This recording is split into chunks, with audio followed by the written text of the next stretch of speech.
The beginning and end of every sequence, it is either impact through a wall, impact on a table, impact through a mirror. Everything is happening in real time and it's being filmed. And it's a do-si-do between me and my stunties.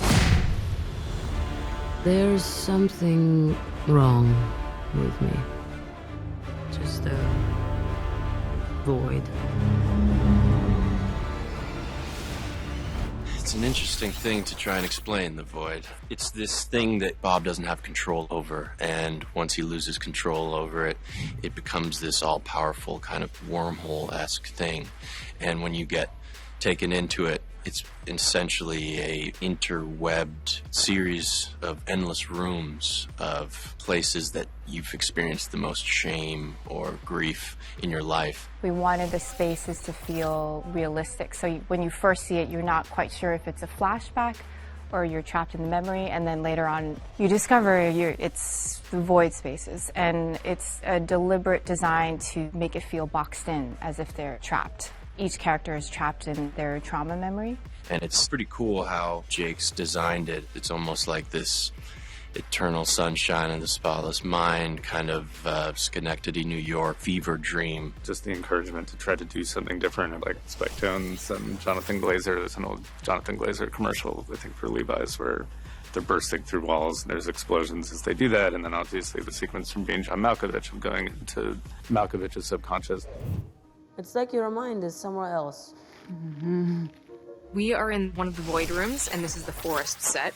It's one of the first void rooms that Elena goes into. It is a flashback to when she was a child, luring one of her friends into the forest to be then killed.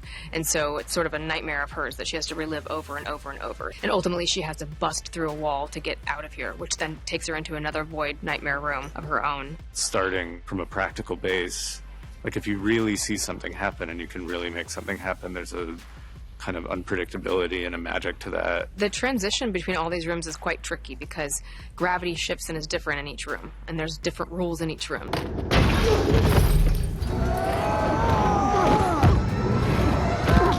So she starts this way, slams through a wall, and then gravity shifts, so now she's falling. And so as far as sizing and timing and how we needed to do that, we really had to prep, you know, with camera and stunt team and effects and everybody to be on par with that. Every team has to work together to do that, like, you know, Dan and Charles and the whole special effects team, and Grace and Heidi and her whole team, you know, just the stunts and the practical execution, getting it all on camera takes so much coordination. They got to run from one side of a set to the other, and we had a fake wall prepped. And the moment I made impact, the whole thing broke and dust powdered everywhere. And it's all different in every single room. So when she comes out of the training room, she dives through a mirror, and that mirror sends her, she's sick going this way, and once she dives through the mirror, she ends up coming up through the bathroom floor. So it's all very tricky and technical, but very, very cool. So because this connects directly to Elena's bathroom void space, which she had to climb up into because we're doing all of the practical transitions, and then we knew that we needed this to connect to the attic,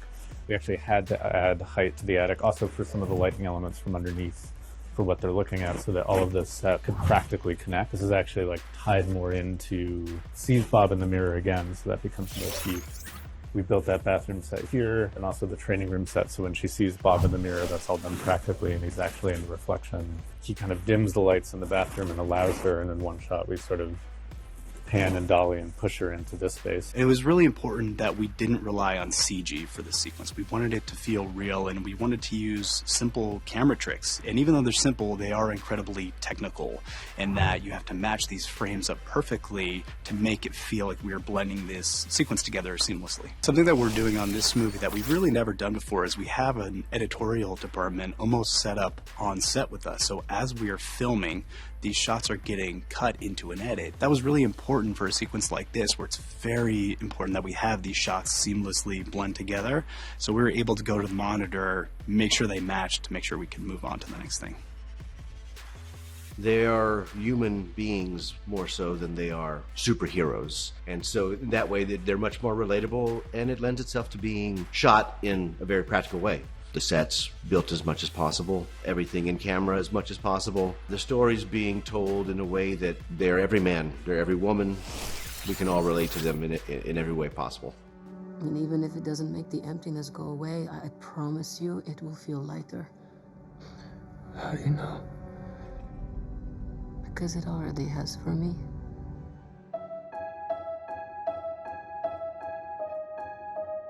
I'm here. You're not alone.